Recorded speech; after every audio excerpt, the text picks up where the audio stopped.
account. So you might consider that at least for the portion that you think she might need to get to for immediate expenses. Yeah, that's great advice. Now, Betty, I see here in my notes, did you also have a question related to 529s, perhaps, that you all have for grandchildren?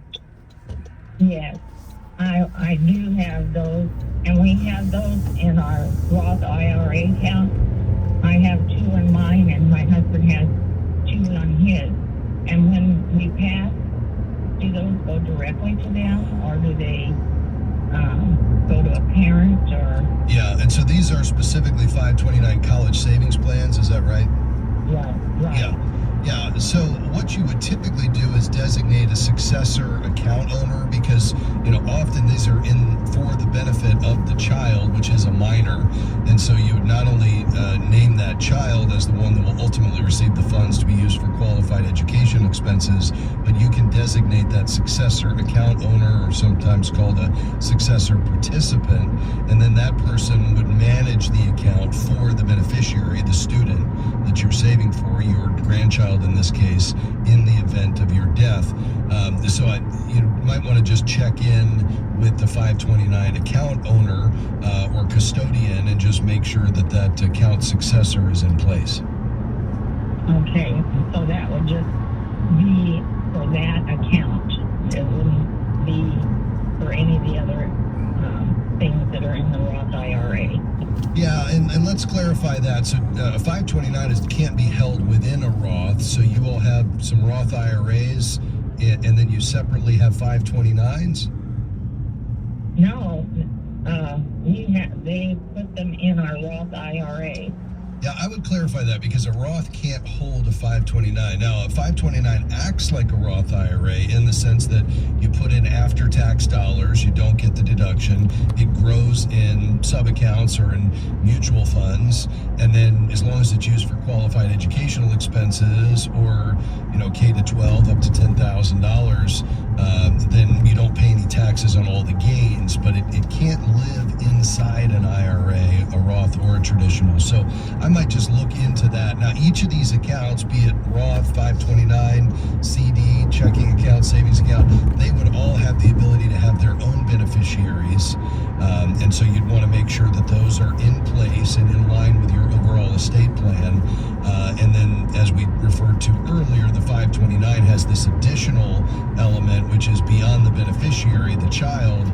It has this successor account owner, which would be the person that would take over responsibility for the 529 until the child is ready to use it. So it may be a good time to check back in with your estate attorney just to review your documents. That's never a bad idea. They can make sure everything's in order with your will and all your beneficiary designations. Your advisor can help with that as well.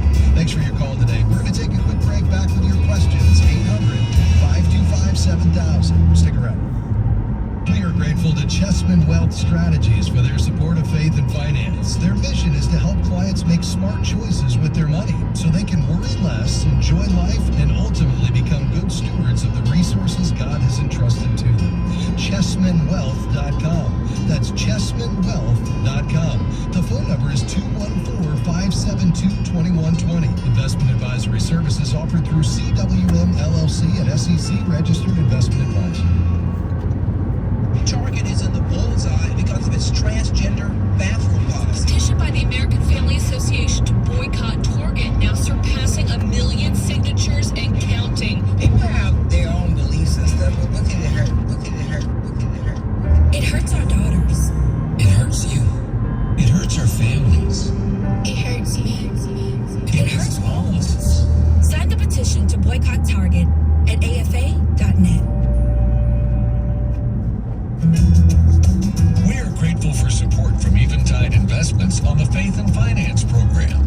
Eventide's approach to values-based investing is grounded in the belief that humankind was created in the image of God, with intrinsic dignity, value, and worth. Eventide calls this investing that makes the world rejoice. More information is available at eventideinvestments.com. That's eventideinvestments.com. As 2023 comes to a close, we are thankful for the generous and faithful supporters of Faithline who believe in the message of financial faithfulness found in God's Word. This season, we want to give back to you. For your support, we'll send you the book Leverage, Using Temporal Wealth for Eternal Gain. For just a few more days, you can request your copy with your gift of any amount at faithfi.com. Start the new year by aligning God's purposes with your finances. That's faithfi.com. こっち切る、こっちのが大きいから、こっちちっちゃいから、こっち貸すよ。こっちのジャケットの方が大きいから、こっちを渡すから、こっちちっちゃいから、なるべく。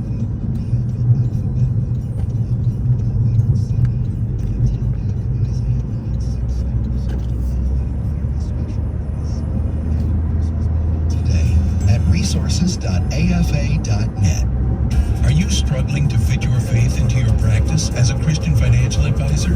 The Certified Kingdom Advisor designation teaches you a step-by-step process to confidently deliver advice that aligns with Christian values. Discover the skills you need to help your clients make a kingdom impact. Get started today by enrolling in the CKA educational program at kingdomadvisors.com/getcertified. That's kingdomadvisors.com/getcertified. This is American Family Radio, a listener-supported ministry of the American Family Association.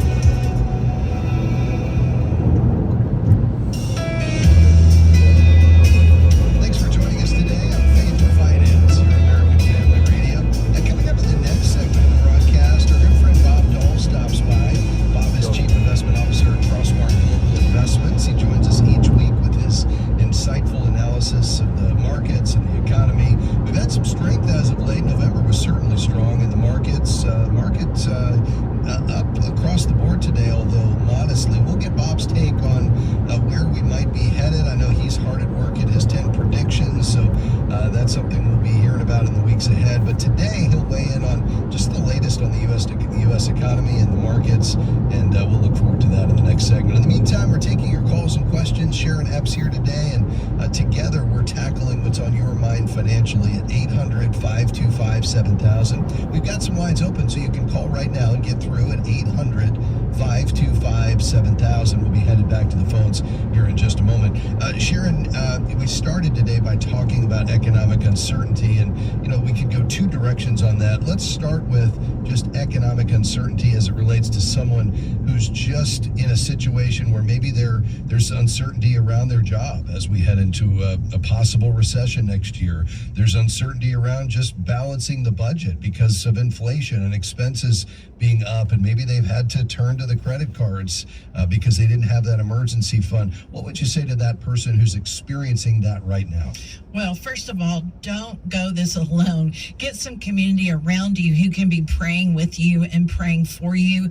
If you'll remember, we said, let's claim God's promises, his promises to take care of us, and be reminded of the fact that he cares for the birds of the air and he cares for us. And so that's something that when we're isolated, it's very difficult to remember and keep in our forefront of our minds, and having good Christian people around us to be praying for us.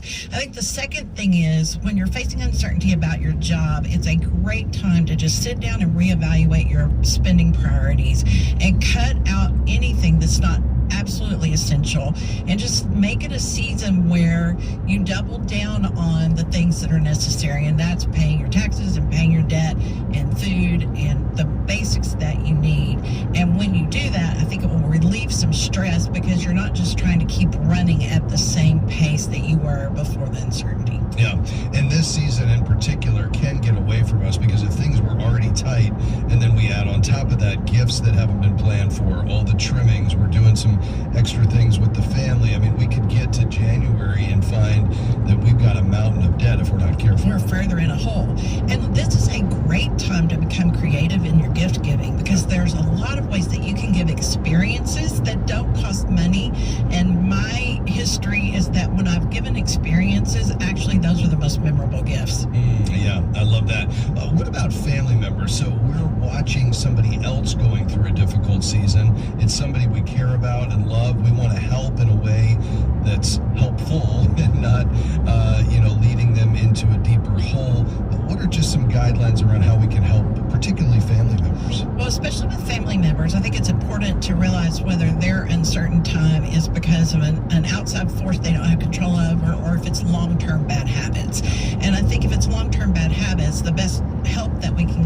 first of all, is prayer. And second of all, is helping them be trained in how to make good decisions. And that's where sometimes we get in trouble and just try to rescue. But in the other case where it's something that's happened, perhaps it's an unexpected job loss or a reduction in income or a medical emergency, I think that's the time you pull out the stops and help in as many practical ways as you can. And again, sometimes that's money.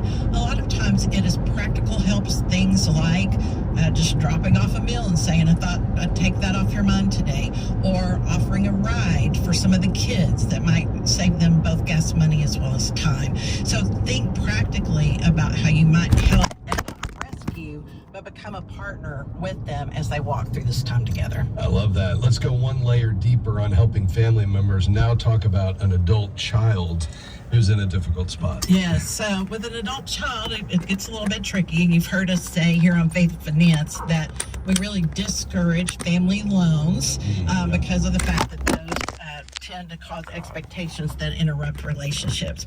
But this would be a time to evaluate, perhaps is this a season where that child needs maybe some early inheritance that's given smartly. I would encourage you, as you're helping those adult children, to have clear expectations and boundaries. It may be that you help one child, but another child is not in need. I would have complete, transparent communication between the children so that there's not bitterness that can grow, unexpected consequences of a part of your generosity. So be thoughtful, be communicative, and be intentional. Yeah, that's really helpful. All right, and then just for those friends, outside our family, I mean, we may see needs at church.